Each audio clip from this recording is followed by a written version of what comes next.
بسم اللہ الرحمن الرحیم۔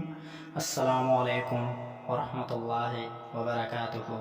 اگر آپ ہمارے چینل پر نئے ہیں تو ایسے اسلامی وظائف و واقعات کے لیے ہمارے چینل کو سبسکرائب کریں اور ساتھ میں بیل آئیکن کو بھی دبائیں تاکہ ہماری ہر نئی آنے والی ویڈیو آپ تک پہنچ سکے۔ طلاق کی انوکھی کہانی۔ کہتے ہیں کہ پہلے وقتوں میں ایک عربی نے اپنی بیوی کو طلاق دے دی۔ کچھ لوگ اس کے پاس پوچھنے اور سبب معلوم کرنے آئے کہ اس نے طلاق کیوں دی۔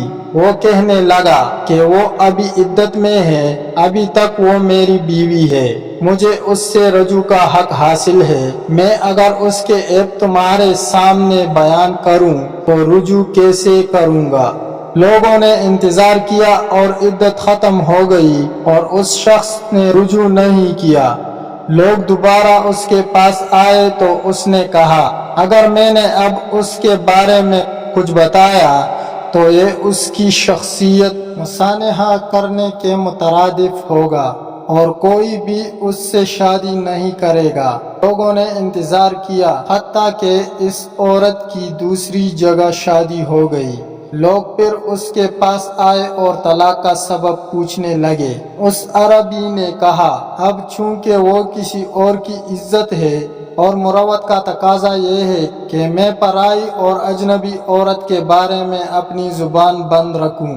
کیا آج کے دور میں ہیں ایسے لوگ؟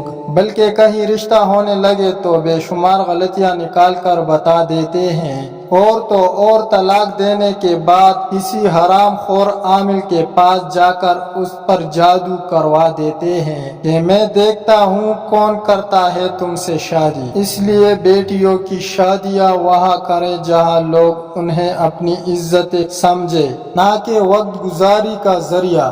بات اچھی لگی ہو تو شیئر بے شک نہ کیجیے گا، عمل ضرور کیجیے گا۔